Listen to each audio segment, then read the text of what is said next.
नमस्कार. श्रीदेवी किचन प्रतिभाज रेसिपीमध्ये खूप खूप स्वागत आहे. आज आपण पाहणार आहोत फ्लावर मटारची चमचमीत अशी भाजी. बनवायला अगदी साधी सोपी पद्धत, शिवाय रोजच्या साहित्यात अगदी कमीत कमी मसाल्यात.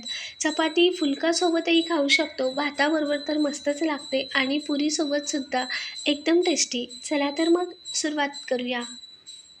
तर फ्लावर मटारची भाजी बनवण्यासाठी इथे मी ताजा हिरवा मटार आणि फ्लावर असे एका ताटात काढून घेतले आहे. ताजा हिरवा मटारही पाव किलो एवढा आहे आणि फ्लावरचा गड्डाही पाव किलो एवढाच आहे. हवं तर तुम्ही दोघांचं प्रमाण थोडंफार कमी अधिक करू शकता. आता फ्लावरचे आपण असे तुरेच काढून घेऊयात. तर इथे मी फ्लावरची अशी ही मोठी मोठीच फुलं घेते आहे, हे पहा. तर हातानेच अशी तुरे तोडून घेते. हवं तर तुम्ही जास्त मोठी फ्लावर असेल तर असं थोडेसे मध्यम आकाराची फुलं अशी चिरून घेऊ शकता. तर एवढी अशी मी ही फुलं ठेवली आहेत. तुरेच असे घेतले आहेत फ्लावरचे. त्याचबरोबर अर्धी ते पाऊण वाटी एवढा ताजा हिरवा मटार. सर्व मटार असा मी इथे सोलून घेतला. आता फ्लावरचे तुरे आपण एका खोलगट भांड्यात घालूयात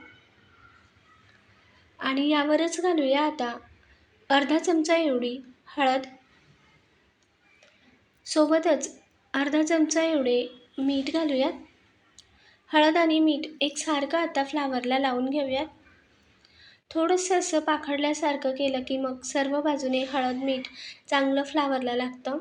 आणि वरून आता घालूयात 1 ते 1.5 ग्लास एवढं गरम पाणी आणि एक 5 ते 10 मिनटं गरम पाण्यात हळद मिठात ही फ्लावर अशीच ठेवूयात. म्हणजे यात काही कीटक वगैरे असतील तर तेही मग निघून जातात. आता मिक्सरच्या भांड्यामध्ये एक मध्यम आकाराचा कांदा मोठ्या फोडींमध्ये चिरलेला तो घालूयात. सोबतच 2 हिरवी मिरची अशी तुकड्यांमध्ये केलेली, अर्धा इंच आल्याचा तुकडा आणि 9 ते 10 लसूण पाकळ्या. यासोबतच कोथिंबीरीची देठं घालूयात थोडीशी आणि पाणी न घालताच हे आपण बारीक असं वाटून घेऊयात. तर जमेल असं हे मी बारीक वाटून घेतलं. मिक्सरला फिरवल्यानंतर आता याच मिक्सरच्या भांड्यामध्ये एक मध्यम आकाराचा टोमॅटो मोठ्या फोडींमध्ये चिरलेला तो घालूयात. पाणी न घालताच टोमॅटोची ही प्युरी करून घेऊयात. मध्यम ते लहान आकाराचा टोमॅटोही असा मी बारीक प्युरी करून घेतली, मिक्सरला फिरवून घेतला. आणि एक 10-15 मिनटानंतर आता फ्लावर बघूयात. तर पाणी हे गरमच होतं म्हणून अजूनही गरमच आहे, थोडंसं गरम असं आहे.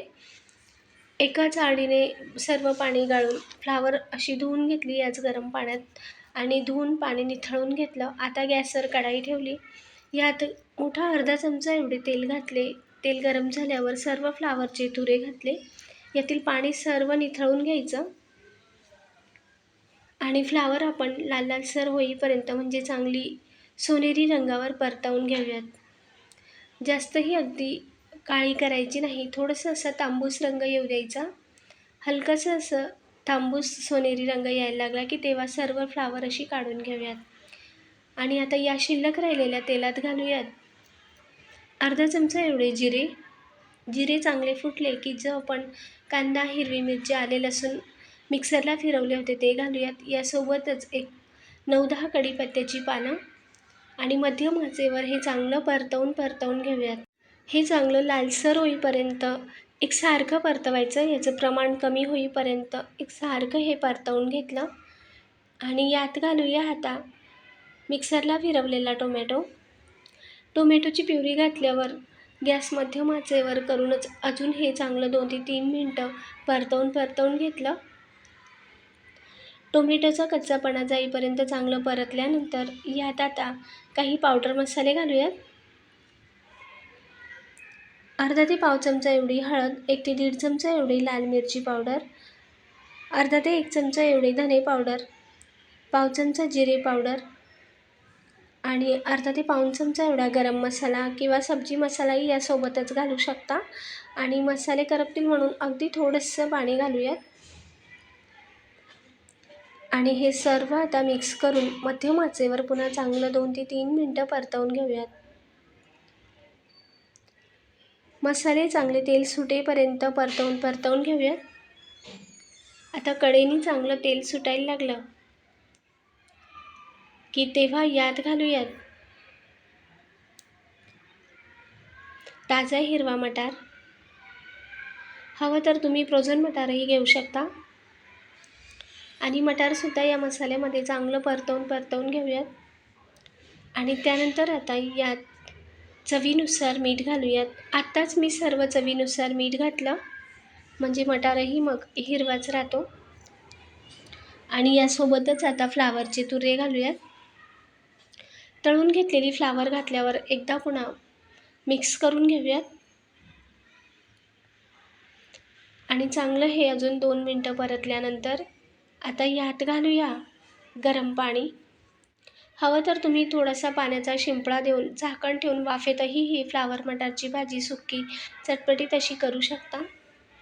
पण यात मी थोडंसं लपथपीत बनवणार आहे, म्हणजे आपण पुरीसोबत भातासोबतही खाऊ शकतो. वरून मी 1 ग्लास एवढं गरम पाणी घातलं आणि आता हे सगळं मिक्स करून घेऊयात. तळापासून एकदा हलवून घेतल्यानंतर गॅस मोठ्या आचेवर करून, जर आपल्याला मीठ कमी वाटत असेल तर वरून मीठ घालू शकतो. मी आधीच वाटाण्यासोबत मटारसोबत मीठ घातलं होतं चवीनुसार, म्हणून आता मीठ नाही घातलं. मोठ्या आचेवर उकळी आल्यानंतर गॅस पुन्हा मंद आचेवर करून झाकण ठेवून घेतलं आणि 3-4 मिनिटानंतर आता झाकण काढून पाहिले तर हे पहा, मटार आणि फ्लावर व्यवस्थित असे शिजले आहेत. गॅस अजून पण मंद आचेवरच आहे आणि एकदा तळापासून हलवून घेतलं. आता फ्लावर कितपत शिजले तेही पाहूयात. तर हे पहा, चमचा रोवताच फोड अगदी वेगळी होते, म्हणजे आतपर्यंत फ्लावर शिजले आहे, पण अख्खीच आहे अशी फ्लावर शिजवून घ्यायची. आणि मटारही हे पहा, चमच्याने अगदी मऊसूत प्रेस होतोय इतपत मटारही शिजला आहे. गॅस बंद केला. वरून आता चिरलेली कोथिंबीर घालूयात आणि गरमागरम फ्लावर मटारची भाजी सर्व करूयात. चमचमीत अशी फ्लावर मटारची भाजी तयार आहे. पुरीसोबतही खाऊ शकतो, पुरीसोबतही मस्त लागते आणि भातासोबत तर खूपच भारी लागते. रेसिपीला लाईक करा, शेअर करा, सबस्क्राईब करायला विसरू नका. कमेंटद्वारेही नक्की सांगा. अशाच नवीन रेसिपीसोबत पुढच्या भागात पुन्हा भेटूया. धन्यवाद.